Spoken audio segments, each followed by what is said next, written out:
পাটক্ষেতের মধ্যে মৃত্যু যন্ত্রণায় কাতরাচ্ছিলেন তিনি। হাত পা ছিল বাঁধা আর পাশেই পড়েছিল কীটনাশকের বোতল। চারপাশের পাট ভেঙে গিয়েছে দেখেই বোঝা যায় কিছু সময় আগেই তাকে হয়তোবা হত্যার উদ্দেশ্যে নির্যাতন করা হয়েছিল। আপনি ঠিকই ধরেছেন, আমি ফরিদপুরের কোতোয়ালি থানার চর মাধবদিয়া ইউনিয়নের লোকমানখাডাঙ্গি গ্রামের ইউসুফ মাতুব্বরের কথাই বলছি। 16 জুলাই বিকেলে বাড়ি থেকে বের হয়েছিলেন ওষুধ কিনবার উদ্দেশ্যে পাশেরই মোমিনখারহাট বাজারে, আর সেখান থেকে বাড়ির উদ্দেশ্যে ফেরেন সন্ধ্যায়।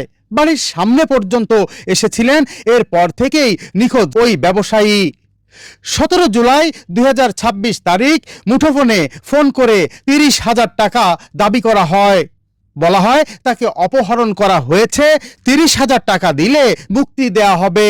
পরিবারের পক্ষ থেকে থানায় অভিযোগও দেয়া হয়েছিল ওই দিন, কিন্তু কোনো খোঁজাখুঁজি করে তার সন্ধান মেলেনি। অবশেষে আজ অর্থাৎ 18 জুলাই 2026 তারিখ সকালবেলা হঠাৎ করে পাটক্ষেতের পাশেই গোঙানির শব্দ শুনতে পান।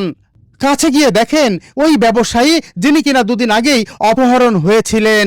দ্রুত তাকে উদ্ধার করে আনা হয় হাসপাতালে, আর এখানেই ডাক্তার তাকে মৃত ঘোষণা করেন। খবর পেয়ে পুলিশ সদস্যরা লাশ উদ্ধার করে ময়না তদন্তের জন্য প্রেরণ করেছেন।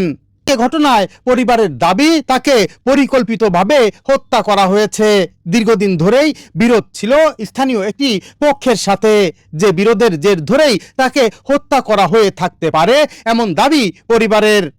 নিহত ওই ব্যবসায়ীর পরিবারের পক্ষ থেকে সুষ্ঠু তদন্ত ও ন্যায় বিচার দাবি করা হয়েছে।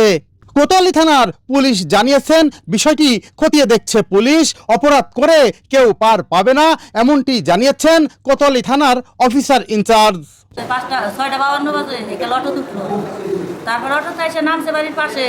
ওই জায়গায় এসে দুজন মহিলাও দেখছে যে আসতে চাইতে, মহিলা দুজন নামাজ পড়বে চলে গেছে, আর ওই সময়তে আর নাই।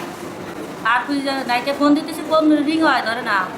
তারপর আবার কতবার ফোন দেওয়ার পরে কাইটে দিছে, কাইটে দিয়ে দুবার কাইটে দিয়ে বন্ধ করে রাখছে।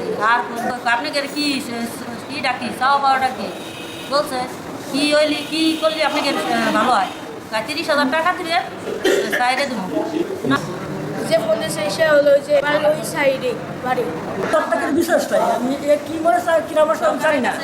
আমি সরকারের কাছে এটাই দাবি, আমি ছেলের বিশ্বাস পাই। এখন প্রশাসনের কাছে হত্যার বিচার চাই, আর ফ্যামিলির নিরাপত্তা চাই। পরিবার সূত্রে জানা যায়, নিহত ইউসুফ ফকির পাশের মোমিনখারহাট বাজারে ব্যবসায়ী ছিলেন। এ হত্যাকাণ্ডের ঘটনায় ন্যায় বিচার প্রত্যাশা করেন নিহতের পরিবার সহ স্থানীয়রা। MIT2 channel 1 00 live.